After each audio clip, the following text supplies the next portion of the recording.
Hello everyone. आप सभी UP NHM 17,000 भर्ती में शामिल आप सभी अभ्यर्थियों के लिए एक गुड न्यूज़ सामने आ रही है। चाहे वो जितने भी अभ्यर्थी हों, यानी कि एनएम के हों, फार्मासिस्ट हों या फिर हमारे लैब टेक्नीशियन के अभ्यर्थी हों, क्योंकि हमारा लास्ट रिजल्ट स्टाफ नर्स का ही अभी वैकेंट है। फाइनली आप लोगों के लिए सबसे बड़ी जो गुड न्यूज़ है वो स्टाफ नर्स रिजल्ट और डिस्ट्रिक्ट अलॉटमेंट को लेकर के एक जो अपडेट मिल रही है। काफ़ी लोग कमेंट भी कर रहे थे। हमने आप सभी से कहा था कि थोड़ा पेशेंस रखिएगा और जैसे हमें क्लियर होगा हम आपको ज़रूर बताएंगे। तो हमें आपके कमेंट के अकॉर्डिंग मुझे लगा कि बताना चाहिए, तो हमने ये जानने की कोशिश की कि आखिरकार जो है ज़िला अलॉटमेंट और रिज़ल्ट की बात करें तो आपका स्टाफ नर्स रिज़ल्ट कब आ रहा है।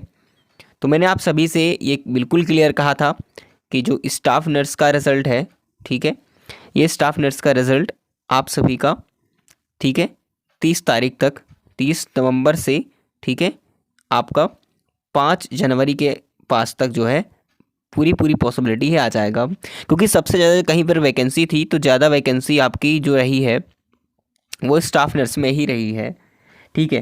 क्योंकि अभी तक आपको पता है कि जितने भी रिजल्ट्स आए हैं 5 से 6 दिन 8 दिन के गैप में आए हैं, तो इतना थोड़ा सा पेशेंस रखना ही चाहिए, ठीक है। ये लास्ट रिजल्ट है और इसको पेंडिंग नहीं करेगा। आप ये सोच रहे हो कि हमारा रिजल्ट कब आएगा, परेशान होने की बिल्कुल ज़रूरत नहीं है। क्योंकि आपको खुद सोचना चाहिए कि जब 3 रिजल्ट्स आ चुके हैं 3 पोस्ट के, तो ये भी रिजल्ट आएगा।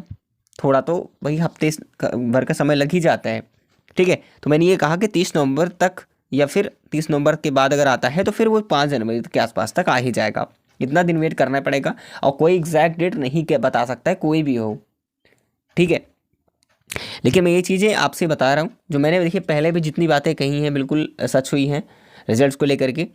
और क्योंकि हम जो भी आप तक बताते हैं पहुंचाने से पहले आप तक हम प्रयास करते हैं कि वो चीज़ें आप तक सही पहुंचे, इसलिए जानकारियाँ जैसे ही इकट्ठा करते हैं, जानकारी जुटाने के बाद ही आप तक पहुंचाते हैं।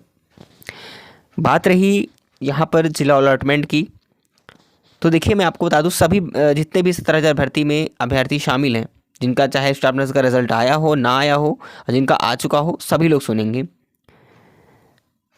जिला अलॉटमेंट की बात की जाए तो जिला अलॉटमेंट के लिए क्या है, मैं एक बात क्लियर कर देता हूँ। देखिए आपने पोस्ट प्रेफरेंस भरी थी, ठीक है, आपने पोस्ट प्रेफरेंस तो पहले ही भरी थी। जब एक बार एप्लीकेशन फॉर्म भरने के बाद भी बाद में फिर आया था पोस्ट प्रेफरेंस के लिए चॉइस करने के लिए, तो आपने पोस्ट प्रेफरेंस भरी है। लेकिन जिला अलॉटमेंट कब करेगा ये मैं आपको क्लियर कर देता हूँ। देखिए जिला अलॉटमेंट अभी आपका नहीं होगा, ठीक है।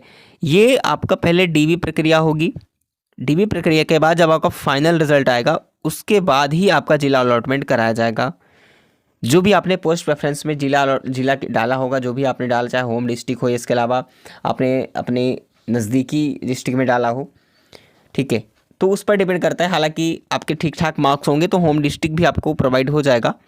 लेकिन अभी बात करें डिस्ट्रिक्ट अलॉटमेंट की तो अभी अलॉटमेंट नहीं किया जाएगा। जब भी होगा तो हम आपको बताएंगे। मैं ये कहा बिल्कुल क्लियर कि आपका जब डीवी होगा उस समय भी आपको प्रेफरेंस भरने की हो सकता है कि कहीं ना कहीं, क्योंकि आपने पहले से भरा ही भरा है। लेकिन ये जो है दे सकता है, चेकलिस्ट में भरने के लिए भी दे सकता है कि आपका पोस्ट प्रेफरेंस क्या रही है, तो आपको हो सकता है फिर से भरा जाए, तो आपको भरा जाएगा। जहाँ तक क्लियर है ये 99% बिल्कुल क्लियर है कि आपको फिर से उस समय डीवी के समय भरा जाएगा। बाकी जो अलॉटमेंट करेगा वो डीवी के बात करेगा, जो फाइनल रिजल्ट आएगा उसमें आपको जिला अलॉटमेंट देखने को मिल जाएगा। बाकी जब भी होता है हम आपको टाइम पर अपडेट करते रहेंगे, ठीक है, बिल्कुल। क्योंकि आप इस चैनल पे नए हैं तो सब्सक्राइब जरूर कर लीजिएगा, नोटिफिकेशन बेल ऑन रखना, क्योंकि जो भी अपडेट्स होती हैं आप तभी टाइम पर जरूर मिलती है। बाकी काफ़ी लोग बात कर रहे थे कि कट ऑफ कितनी जाएगी, ठीक है। देखिए आपको पता है कि जितने भी रिजल्ट आए उसका स्कोर कार्ड भी जारी हुआ है। हालांकि अभी एनएम का स्कोर कार्ड नहीं आया है और ये 1-2 दिन के अंदर आ ही जाएगा, तो आपको क्लियर हो जाएगा कि हम आपके मार्क्स कितने, आप शॉर्ट लिस्ट हो, ठीक है, या फिर आपको वेटिंग लिस्ट में डाला गया नहीं डाला गया, आपको ये चीज़ें बिल्कुल क्लियर हो जाएंगी, ठीक है। तो फिलहाल अभी आप लोगों को परेशान होने की बिल्कुल ज़रूरत नहीं है। क्योंकि देखिए अब जो कट ऑफ का मामला ये रहा है, काफ़ी लोगों के ज़्यादा मार्क्स पर भी, यानी कि किसी के 45 थे तो इनका भी शॉर्ट लिस्ट जो है हो गया। काफ़ी लोगों के 50 पर भी शॉर्ट लिस्ट नहीं हुआ है। तो आप ये सोच रहे हो सर किसी का ज़्यादा मार्क्स है हमसे, उनका तो नहीं हुआ है, हमारा कम में था हो गया। काफ़ी लोग कह रहे हैं सर जो है हमारा मार्क्स इतना है, वो कम वालों का सिलेक्शन उसमें शॉर्टलिस्ट कर लिया गया। भाई आप ये नहीं सोचते हो कि आपका प्रोग्राम कौन सा था। कट ऑफ जो उतार चढ़ाव देखने को मिली है वो प्रोग्राम वाइज मिली है।